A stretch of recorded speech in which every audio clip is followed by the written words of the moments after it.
안녕하세요, 민티저입니다. 우리나라 시각으로 9월 28일 새벽 1시에 인텔 이노베이션이 열렸는데요. 이 발표에서 팻 갤싱어 인텔 CEO가 여러 가지를 발표를 했는데 그 중에 13세대 인텔 코어 프로세서도 있었습니다. 코드네임이 랩터레이크죠. 이 랩터레이크 코어 프로세서 성능이 어땠을지 발표 영상을 보면서 말씀드릴게요. 일단 이번 인텔 이노베이션에서는 정말 여러 가지 것들이 발표가 됐는데요. 초반에 서버용 GPU 판테베키오랑 그리고 서버용 제온 CPU인 사파이어 래피지에 대한 설명을 하면서 시작을 했습니다. 그 다음에 인텔 최초의 데스크탑용 고성능 그래픽 코어인 아크 A770 GPU를 소개를 했는데요. 이게 레이트레이싱 성능에서 경쟁사 대비 65% 성능이 좋다고 합니다. 그리고 소위 말하는 깡 성능에 대해서는 들리는 루머가 있어가지고 실제 제품이 나온 뒤에 벤치마크를 해봐야 될 것 같기는 해요. 근데 모양만 보면은 엄청 멋있어 보이지 않아요? 그리고 아래쪽을 보니까 보조 전원은 8핀 1개, 6핀 1개 이렇게 각각 2개가 들어가는 것 같은데요. 레퍼런스 디자인이 상당히 깔끔하고 그리고 시크한 느낌이 있습니다. 지금까지 공개된 사양을 살펴보면은 A770 같은 경우에는 Xe 코어와 레이트레이싱 유닛이 각각 32개가 들어가 있다고 하는데 인텔이 말하는 Xe 코어라는 게 엔비디아의 쿠다 코어 같은 개념이 아닐 것 같아요. GPU라는 게 기본적으로 코어 개수가 수천 개의 단위인데 Xe 코어가 32개라는 게 어떤 의미일지 사실 저도 잘 몰라요. 쿠다 코어 같은 작은 코어를 여러 개 묶은 거를 Xe 코어라고 부르는 건지 아니면은 인텔이 뭔가 기존하고 다른 작동 방식의 새로운 GPU 아키텍처를 개발을 한 건지 아직은 뭔가 속 시원하게 공개된 게 좀 없는 상태입니다. 그래도 인텔도 XeSS라고 부르는 업스케일링 기술을 갖고 있는데요. 이거는 엔비디아처럼 AI 딥러닝을 이용한 기술은 아닌 것 같고 AMD의 피델리티 FX랑 유사한 기술처럼 보여요. 별로 알려진 게 없다 보니까 이 부분은 저도 좀 추측인데 정확한 정보를 아시는 분은 댓글로 알려주시면 좋을 것 같아요. 아무튼 A770은 10월 12일에 329달러로 발매가 된다고 합니다. 그리고 이외에도 클라우드 개발 환경이라든지 아니면 AI라든지 여러 가지 이야기가 있었지만 가장 기다렸었던 13세대 코어 프로세서를 공개를 했습니다. 가장 눈에 띄는 부분은 동작 주파수였는데 이게 AMD의 이번 신형 라이젠 7000번대의 최고 클럭이 7950X의 5.7GHz인데요.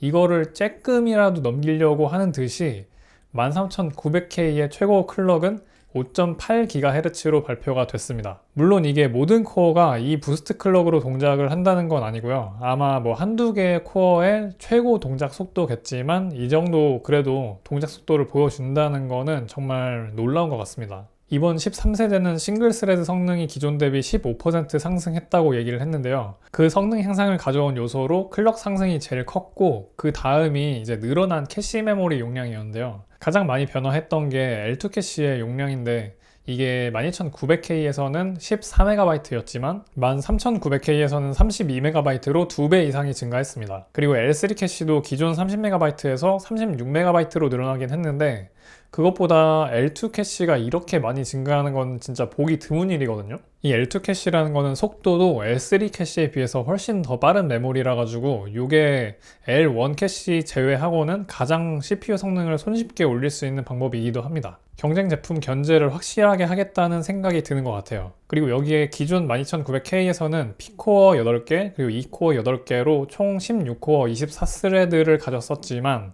신형 13900K에서는 P코어 8개 그리고 E코어는 16개로 총 24코어 32스레드를 갖는다고 합니다. 이제는 하이엔드 제품은 이 정도 스레드는 기본인 시대가 된 것 같아요. 그리고 전력 효율에 대한 내용은 약간 잘 봐야 되는데 여기 보시면은 이전 세대 12900K가 최대 241W를 먹었는데 13900K는 최대 성능으로 돌리면은 그것보다 한 10W 정도 더 먹고 그리고 만약 똑같은 전력을 사용을 할 때는 37% 정도 기존 세대 대비 성능이 더 높다고 하더라고요. 그리고 저는 이게 제일 대박이라고 느꼈는데 12900K랑 같은 성능을 기준으로 잡으면은 전력을 65W 정도만 먹는다고 합니다. 알기 쉽게 말해서 하이엔드 CPU가 TDP가 65W라고 하면은 뭔가 전성비가 좀 엄청나다 라는 느낌을 주죠. 차라리 저는 13900K를 65W로 제한을 걸고 12900K 성능 정도로 쓰는 것도 좋아 보이는데요. 그리고 다음은 대망의 게이밍 성능인데요.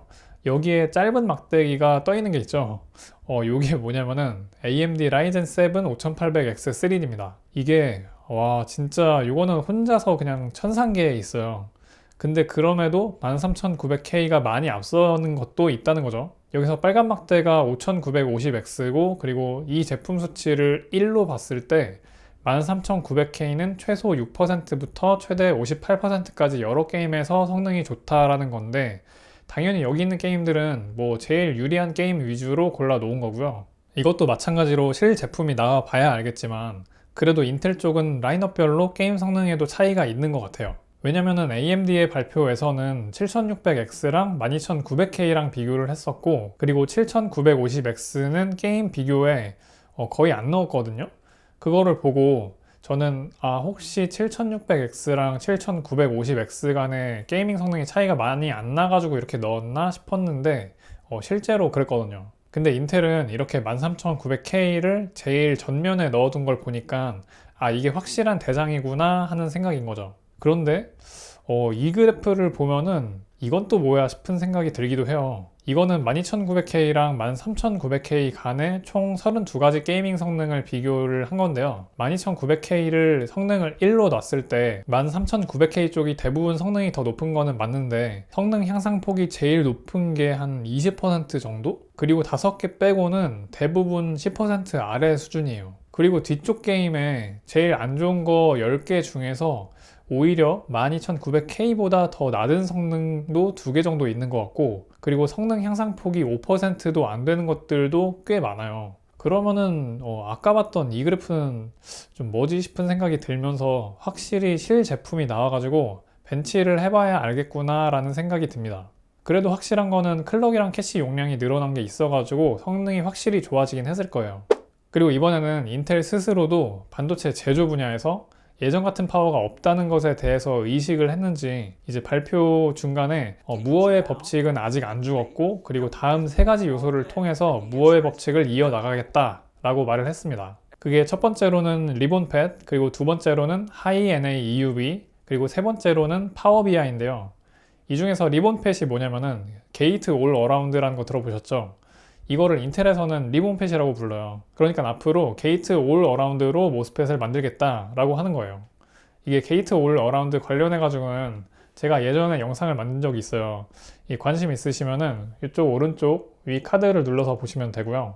그리고 하이 NA EUV라는 거는 지금 나와 있는 EUV 설비보다 더 미세한 패터닝을 할 수 있는 신형 EUV를 말하는 건데요. 이거는 뭐 아시다시피 네덜란드의 ASML이라는 기업에서 받아오는 설비라 가지고 인텔은 앞으로 그 설비를 통해서 최신 공정을 만들겠다라는 그런 얘기예요. 그런데 이것도 제가 예전에 만들었었던 EUV 관련 영상이 있으니까 이쪽 카드 눌러보시면은 나름 재밌을 거예요. 그리고 파워비아라는 거는 뭐냐면은 원래 CPU 같은 반도체 회로 내부에는 전원선이 있고, 그리고 신호선이 따로 있어요.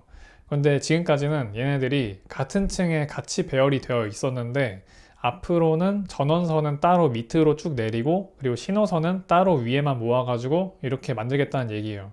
왜냐면은 지금까지 이렇게 두 종류의 선이 같이 있었을 때는 전원선이 신호선에 이렇게 영향을 줘가지고 신호의 노이즈를 만들 수 있었거든요. 그래서 아예 이 노이즈를 원천 봉쇄하겠다는 의미인 거죠. 그래서 이렇게 3가지를 얘기를 했고, 뭐 아무튼 이렇게 지난주부터 이번 주까지 계속 신제품 관련 영상이 많은데요. 아니 왜 이렇게 겹쳐서 하는 건지 진짜 이해가 잘 안 되기는 해요. 좀 시간 두고 하면 좋을 것 같은데 일부러 이러는 거겠죠? 아무튼 오늘 영상은 여기까지입니다. 오늘도 봐주셔서 감사하고요. 행복한 하루 되세요.